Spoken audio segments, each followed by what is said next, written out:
Good evening, everyone. This is Royce Miller coming at you with something a little different. I have done videos like this in the past, but today I'm donning my nostalgia cap, not for not to review pop culture. Well, it is kind of pop culture related, but it's nostalgic for me, and for me very specifically. Now, I love monster manuals, not the D&D kind. I mean like compendiums of lore about monsters from around the world.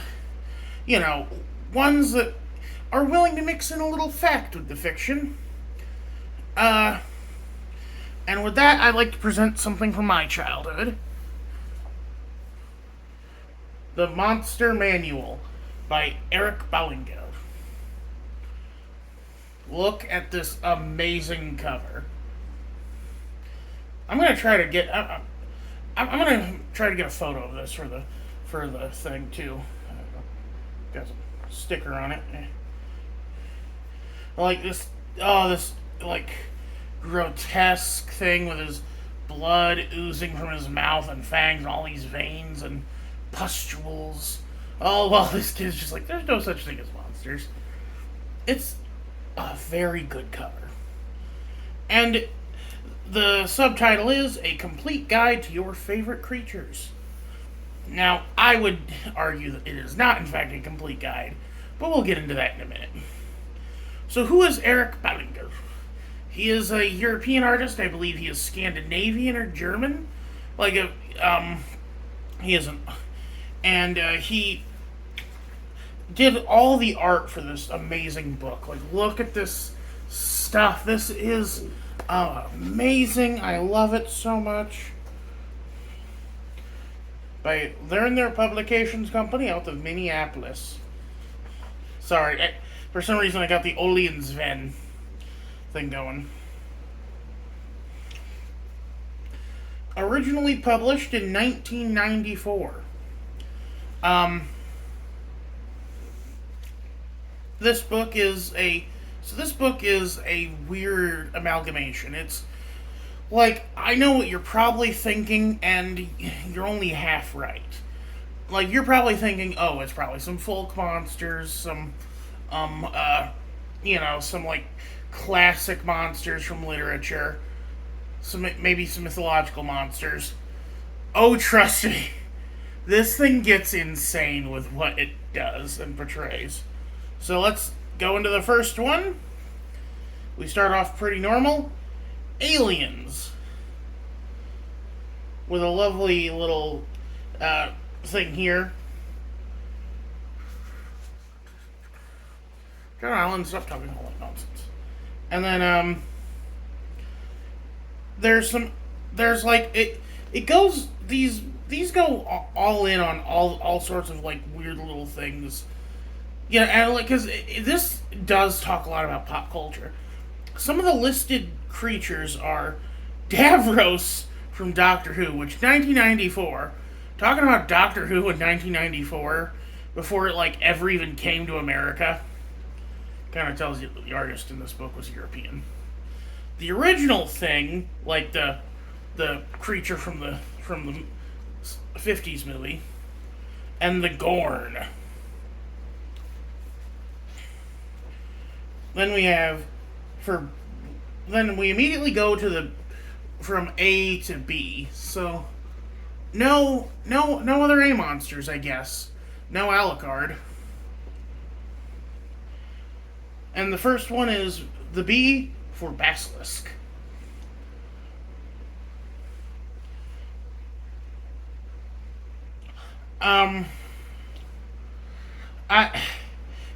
And it gives you a recipe for how to create a basilisk, because, and I thought maybe I could try it as a kid, but unfortunately I didn't realize that it kind of was setting you up for failure, because the first thing is a yolkless rooster egg. Rooster egg. Roosters don't lay eggs. Bastard. Then next up we have the Boogie Monster, which is depicted here as just like its name is its body, which is a little weird. trying to think if there's ever been like a codified version of the Boogie Monster. Not really. It's usually just a creepy dude hanging out under your bed, or sometimes like a big fuzzy monster with horns and teeth. This is the most unique one. One of the most unique entries. Hieronymus Bosch. This children's monster manual has an entire chapter, well, not an entire segment dedicated to Hieronymus Bosch. Honestly, it portrays his works as more interesting than I think they really are. Because, like, I found his work to be kind of boring compared to what is described here. Like, yeah, it is what he says it is, but it's also like not nearly as creepy or cool. It actually looks kind of silly. But I do think it's interesting how this book I read as a child is what first introduced me to an artist who'd become the touchstone for one of my favorite media.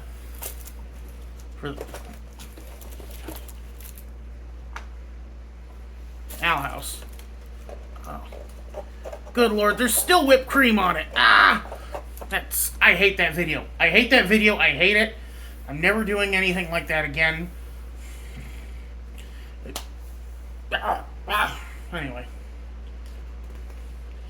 But no, I think it's funny that like Dana Terrace has introduced a new generation to works of Hieronymus Bosch, and I was introduced to it myself through this silly little compendium. And then C is, like, I'll just show you. C's got the Cabinet of Dr. Caligari and Lon Chaney. Not Lon Chaney Jr., the original Lon Chaney. Which is so weird to me, because, like, the Cabinet of Dr. Caligari is, like, I think it's public domain even. It's so old. It's a silent film from, like, Impressionist, it's that Impressionist German film that everyone talks about how, what's his name? Tim Burton channels / rips off. And then, of course, you have Cesare, or Caesar, depending on how you want to pronounce it, who's kind of this icon of, like, silent film horror. And then, of course, Alonzo Lon Chaney. I like how this book describes how Lon Chaney kind of started his life inherently in silent film acting, where his parents were deaf and mute, and could only communicate with them through body language.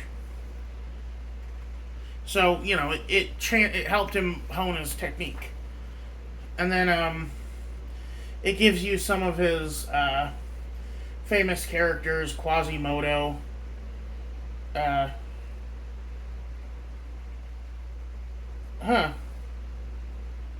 Oh yeah, and of course the infamous story about a large spider running down a theater, and people were saying, like, kill it, and someone says, no, don't kill it. It could be Chaney.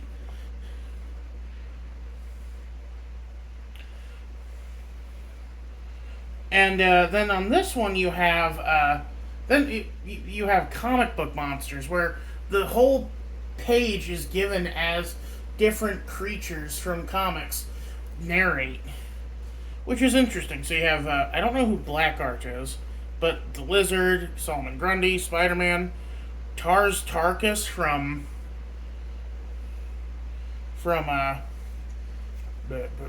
John Carter. I don't know who Archon is either. Let's see. Toad, Tick-Tick, Nergon, Iron Man, Monster of the Lost Lagoon, Blastar, Zom, Robrox, The Vision, Mr. Fear, Silver Surfer, Red Skull, Genie Devil, and The Thing.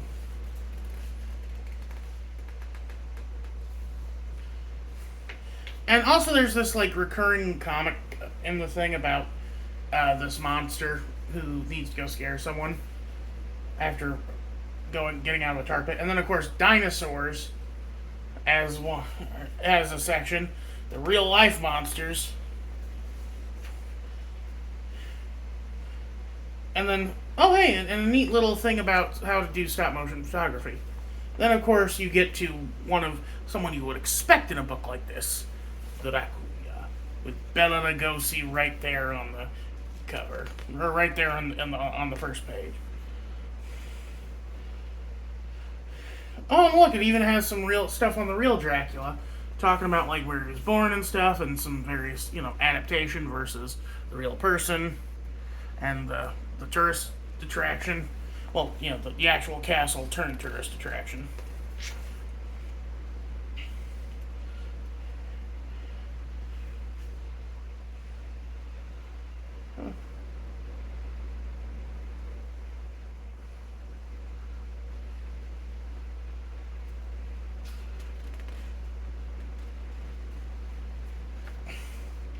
And then we have dragons. We have a bunch of like weird little, a bunch of like, classical dragon iconography with the Ouroboros and the I don't air drag. I don't know what that's from. I'm not sure what Amphitrite is. Now, I will say this book does do more about how to say this. This book is more about a introduction than actually a it's there to introduce you to the concepts. It's not there to discuss the concepts. And here's where we get more into like the fun stuff of the book, where it's more of a children's book. Drawing monsters.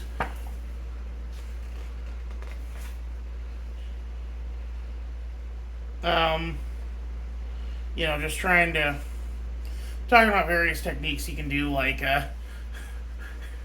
turning a beetle into Quasimodo, or cutting up magazines to create a amalgamation, or even just drawing on ink blots, or trying to imagine this as a monster, whatever.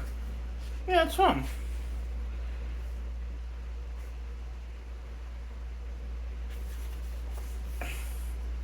Really? Really? And another pop culture. You have to remember, 1994. I think E.T. had come out about 9 years previously, so like one of the biggest films on the planet. Mind you, I don't like E.T. I think it's a saccharine, lame movie. Although I do think that there is something to it about how E.T.'s species is incredibly advanced because they're empathic beings. But, that's... It's still a lame movie. Anyway. Eek. Like, what even is Eek? Like, why is this a thing? And, like, I don't know. At that point, they were just getting filler. Family tree? Okay, now I gotta see what this is. I think...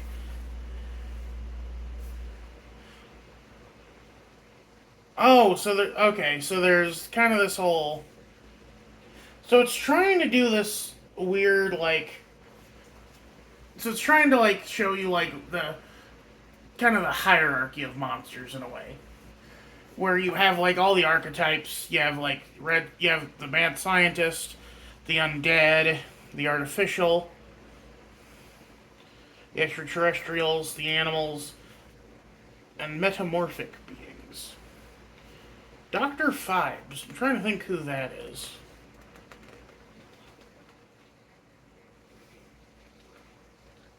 Diabolo?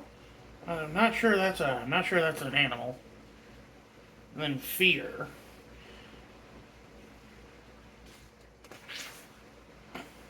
Oh, and then you have the Fly and Frankenstein. Again, like, the Fly is more pop culture stuff. But Frankenstein is more classical. A lovely image of Boris Karloff.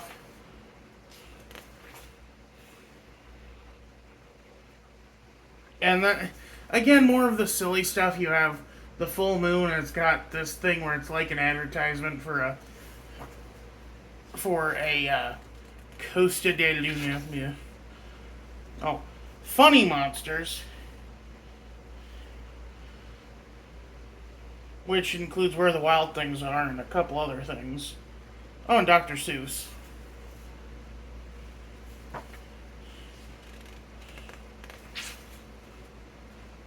And then, whoa, here goes Tokyo. It's Godzilla. Oh, Der Golem. And, like, what a creepy image, too. Goosebumps. Mind you, this book was being written before before those books even came out. Like, 1994, this predates a lot of Goosebumps books. I think the first Goosebumps book came out in 1992. But, like, these kinds of books, like, these compilations take years to make. And the Griffin, obviously. And then, Halloween and the Hulk, that's, again, like, something that is educational right next to something that is pop culture. It's really weird. Very classical Hulk image, too. Like, I'm not sure, like, for some reason, all the images in this book are from much more... What even is this? Like, Hullabub Bash?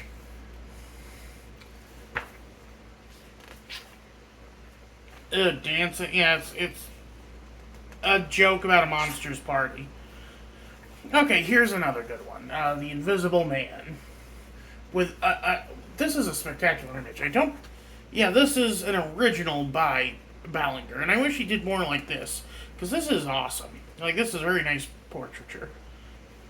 Jaws, pop culture, Jekyll and Hyde, kinda half and half. Like, Jekyll and Hyde is in recent enough memory where it's kinda pop culture-y, kinda classical. Oh, sorry, I should show. I should probably show something. Sorry. There. Boris Karloff and King Kong. Again, like, this is educational. This is about a real man who played monsters. And then this is about a pop culture character. The Labyrinth. See, this is interesting. This is a good one. This is about a mythological creature. And then it has a little fun maze for you to solve. The Loch Ness Monster. I'd say this is half educational, half folklore, because, the Loch Ness Monster has a fascinating history behind it. It's just, I don't think it's real. Oh, it even has... Look at this, it even has a little table of all the various lake monsters in the world. And then here's another one about how to do makeup, so, educational. The Manticore, mythological, with this hideous rendering. Like, those teeth really scared me. Scared me as a kid. Mechanical monsters. Look at that, you have the Cybermen. The robot, you have, is it Andy? No, it's Robbie, I think.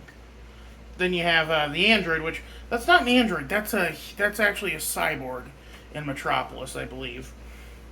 And of course the cyborg with the Cybermen. And this really nice drawing by Ballinger of like a very like hideous mechanical monster. Mini monsters. Oh yeah.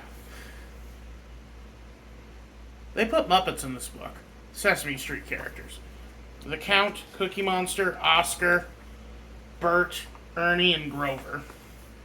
Which I don't think Bert and Ernie are actually monsters. They, like, the monster characters, are monsters because they are fluffy. Like Elmo, and Oscar,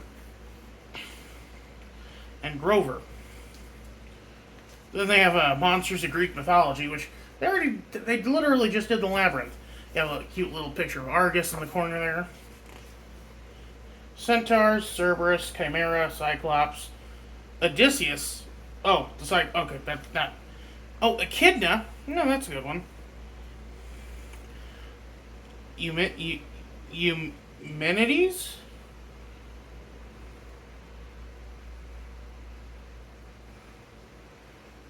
The Giants, the Harpies.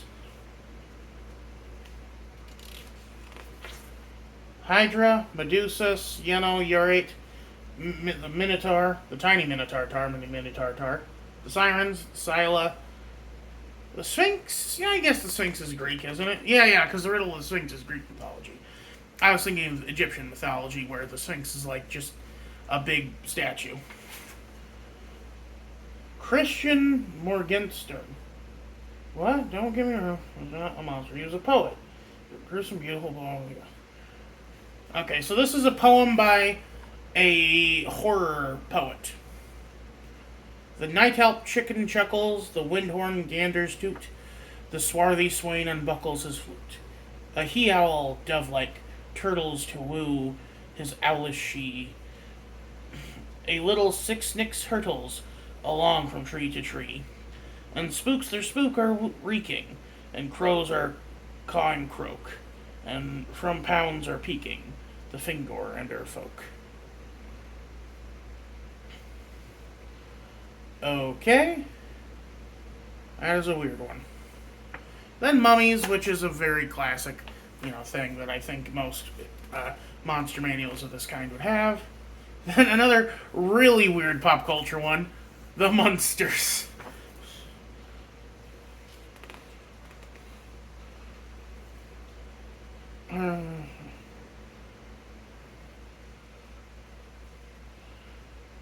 Lily's father, Grandpa, resembles Bela Lugosi's Dracula.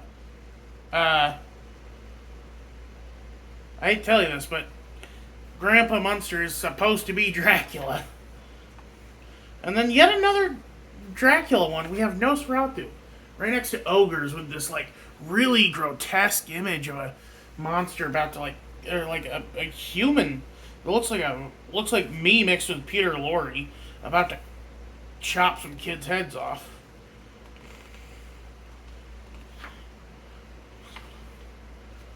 And then, hey, a neat little thing right next. So and again, you have sort of the classical pop culture with Phantom of the Opera next to a fun activity for kids, making fruit punch, or making a juice fruit punch hand. Edgar Allan Poe, with this weird.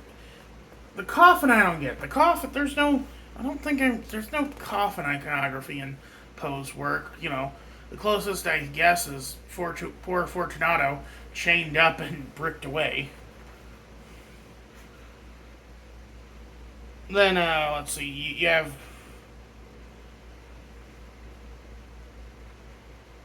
I mean, I kind of agree, but this is a little weird.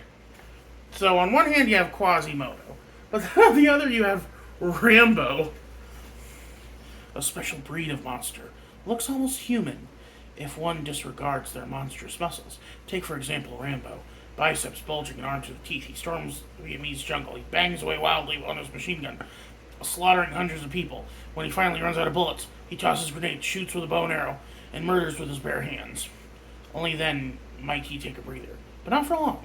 After Rambo's first adventure, First Blood, comes Rambo First Blood Part 2 and Rambo 3. And, I guess you guessed it, we're talking about movie stars and Sylvester Stallone. Again, it's kind of filler, but there is something to be said about the man-made monster that is a human, but just completely corrupt and devoid of empathy. But, and yeah, I guess Rambo does kind of fit that in a way. Self-made monsters. What is this one? Oh, it's a game. I don't know.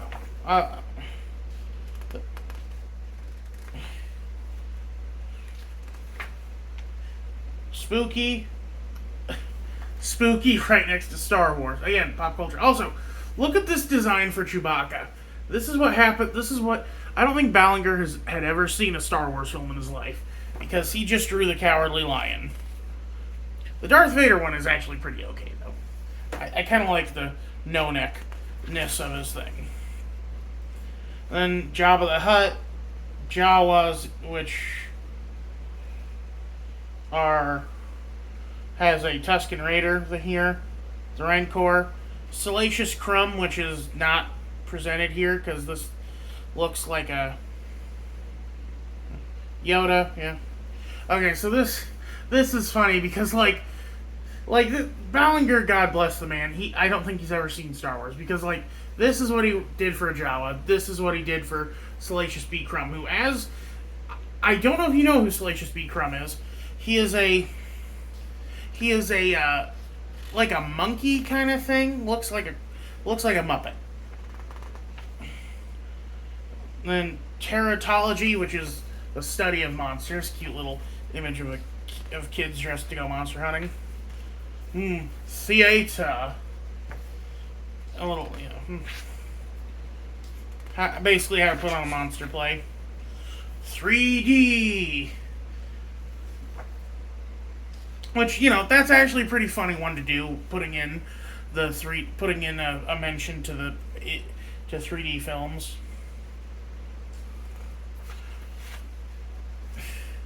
Vampire.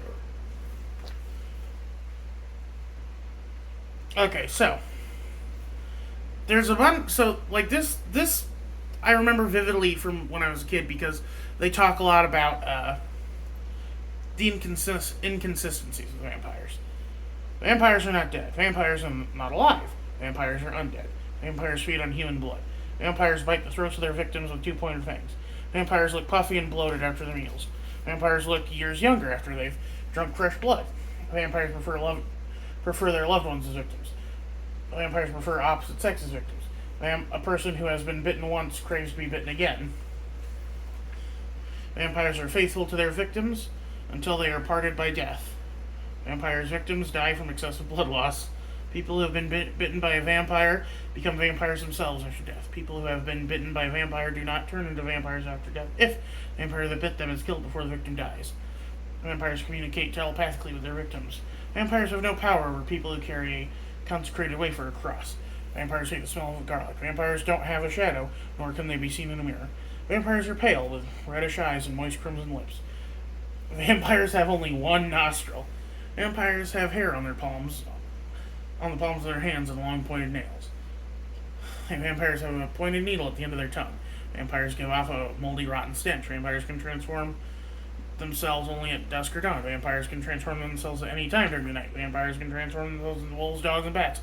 Vampires have the ability to find hidden treasures. Vampires have power over dogs, rats, wolves, bats, and the weather. Female vampires are meaner than male vampires. Vampires can live to be more than 1,000 years old. Vampires can climb up smooth walls. Vampires can enter a house only if they are invited. After being asked once, they may enter whenever they like. Oh, Lord. Vampires cannot cross flowing water. Vampires sleep in coffins. Vampires cannot leave its coffin when a spray of wild roses lies upon it. A vampire becomes a werewolf. A werewolf becomes a vampire after its death. People who commit suicide become vampires. If they are not buried at crossroads, vampires die of exposure to daylight. Vampires don't die from exposure to daylight. They become weak. A vampire can be killed. A hard wooden stake or a glowing hot iron stake is thrust to its heart, nailing it to the bottom of its coffin. Vampires can be killed by having their heads cut off and their mouths stuffed with garlic.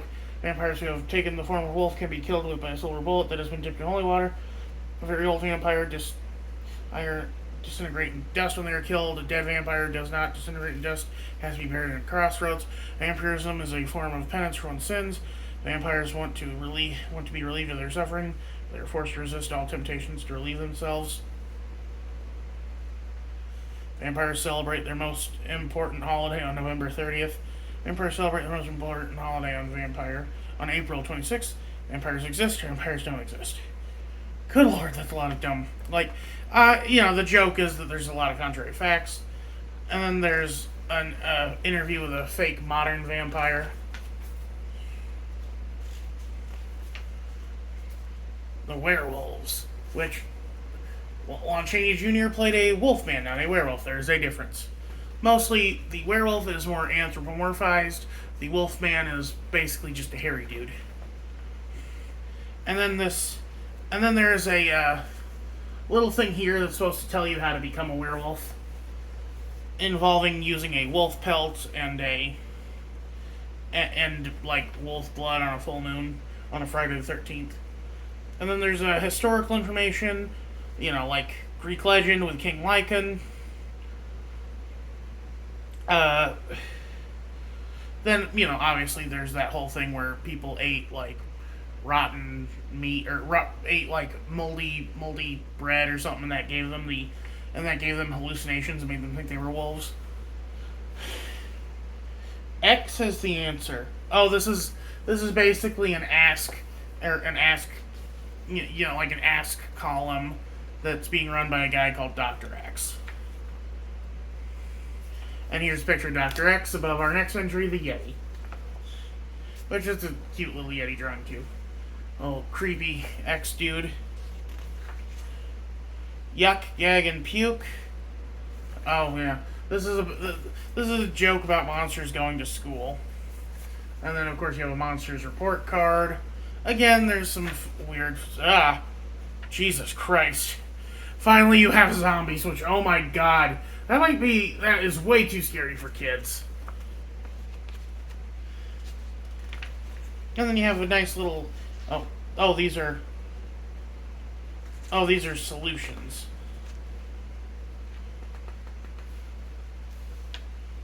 Oh, here we go. And then you have the index.